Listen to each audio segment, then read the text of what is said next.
Hi అండి. నేను మీ Tejashree. Welcome back to my channel. ఈరోజు నేను చేసింది రుచికి కొత్త లెవెల్ ఇచ్చే ఒక అద్భుతమైన రెసిపీ. అదే మసాలా లెమన్ రైస్. ఇది సాధారణ లెమన్ రైస్ కాదు. మసాలాల సువాసనతో, కారం పులుపు కాంబినేషన్‌తో మన జిఫా మీద పండగలా ఉంటుంది. జిఫా అంటే ఏంటో అనుకునేరండోయ్! అంటే టేస్ట్ బడ్స్ అన్నమాట. ఇప్పుడు ఎలా చేశానో చూసేద్దాం రండి. ఒక మిక్సీ జార్ తీసుకుని అందులో ఒక 5, 6 పచ్చిమిరపకాయలు, 2 అంగుళాల అల్లం, 10 వెల్లుల్లి రెబ్బలు, కొన్ని కరివేపాకు రెమ్మలు, గుప్పెడు కొత్తిమీర, ఒక చెంచాడు జీలకర్ర వేసి కొద్దిగా నీళ్లు పోసుకుని మెత్తగా పేస్ట్ చేసుకోవాలి. వావ్!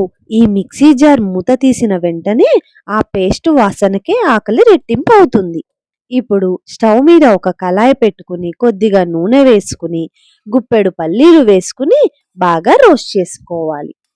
తర్వాత ఒక చెంచాడు పచ్చిశనగపప్పు, మినపప్పు, ఆవాలు వేసి అన్నిటినీ బాగా వేగనివ్వాలి. ఇప్పుడు ఇవన్నీ బాగా ఏగిన తర్వాత బాగా సన్నగా కట్ చేసుకున్న ఉల్లిపాయ ముక్కలను వేసుకుని ముక్కలన్నీ విడిపోయేంతలా బాగా కలుపుకోవాలి. ఇలా ఈ ముక్కలన్నీ కొద్దిగా విడిపోయిన తర్వాత ఇందులో చిటికెడు పసుపు, రుచికి సరిపడా ఉప్పు వేసుకుని బాగా కలుపుకోవాలి. ప్రతి ముక్కలోకి ఉప్పు, పసుపు అంటుకునేలాగా కలుపుకొని ఒక 2 నిమిషాలు మూత పెట్టుకుని మగ్గించుకోవాలి. ఇప్పుడు మళ్ళీ కొద్దిగా మూత తీసుకుని మళ్ళీ ఒకసారి కలుపుకొని మనం గ్రైండ్ చేసుకుని పెట్టుకున్న పేస్ట్‌ని ఇందులో వేసుకుని పచ్చి వాసన పోయే వరకు వేపుకోవాలి.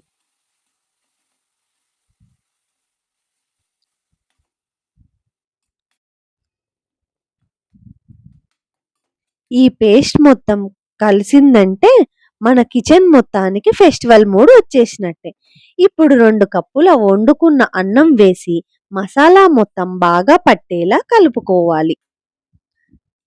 ఇలా మొత్తం కలుపుకున్న తర్వాత స్టవ్ ఆఫ్ చేసుకుని ఒక అరచెక్క నిమ్మకాయ రసం పిండి మళ్ళీ ఒకసారి బాగా కలుపుకోవాలి.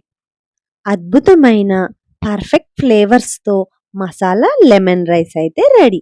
కారం, పులుపు, అల్లం వెల్లుల్లి సువాసన ఇవన్నీ కలిసిపోతే తిన్న వెంటనే వావ్ అనిపించేలా రుచి. ఇది లెఫ్ట్ ఓవర్ రైస్‌తో కూడా చేసుకోవచ్చు. కానీ ఫ్రెష్‌గా వండిన అన్నంతో అయితే టేస్ట్ డబుల్ అవుతుంది.